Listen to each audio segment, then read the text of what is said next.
तारांकन तारांकन सास की करतूत तारांकन तारांकन। अनुज के पति रोहित ने उसे प्रसव के लिए मायके भेज दिया था क्योंकि उसकी सास शोभा ने स्पष्ट रूप से मना कर दिया था कि वह उसकी मदद नहीं करेगी।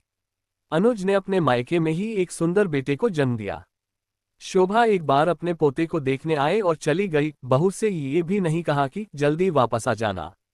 ऐसा लग रहा था जैसे पोते के प्रति भी उसके मन में कोई लगाव नहीं था। रोहित की शादी के बाद से ही शोभा ने बहू को शांति से जीने नहीं दिया। रोहित दूसरे शहर में नौकरी करता था और केवल सप्ताहांत में ही घर आ पाता था।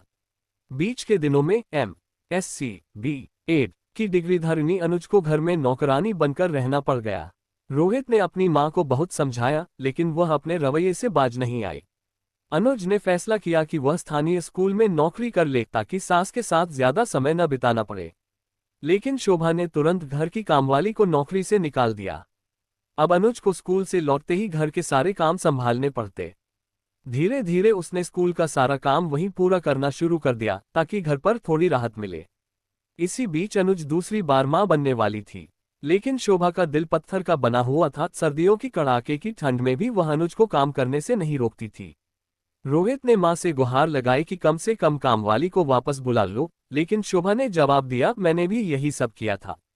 जब प्रसव का समय आया तो शोभा ने रोहित से साफ कह दिया, इसे मायके भेज दे, मुझसे इसका काम नहीं होगा। रोहित ने सोचा ठीक है, कम से कम वहां तो वह शांति से रह पाएगी।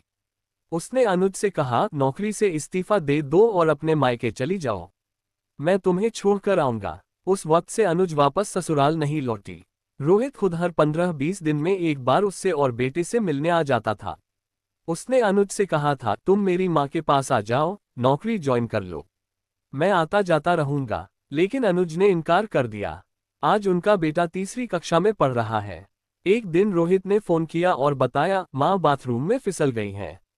उनकी रीढ़ की हड्डी में फ्रैक्चर हो गया है। वे बिस्तर पर पड़ी हैं और बार बार तुम्हारे और बेटे को याद करके रोती हैं। रोहित ने उन्हें रोते देखकर कहा, माँ, अनुज बहुत अच्छी थी। मैंने आपको बहुत समझाया था, लेकिन आपने ही उसे घर में रहने से रोक दिया। आपके पास बेटा, बहू और पोता तीनों के साथ आराम की जिंदगी हो सकती थी, लेकिन आपने खुद अपनी किस्मत बदल ली। अब मैं कुछ नहीं कर सकता। 8-8 आंसू बहाने से समय पीछे नहीं लौटता। मैं आपको छोड़ नहीं सकता, लेकिन न तो अपने परिवार को छोड़ सकता हूँ। मुझे अपने बेटे और पत्नी के पास जाना ही पड़ेगा, इसलिए मैं आपके लिए एक नज़र रख देता हूँ। मेरी अनुपस्थिति में वह आपकी देखभाल करेगी।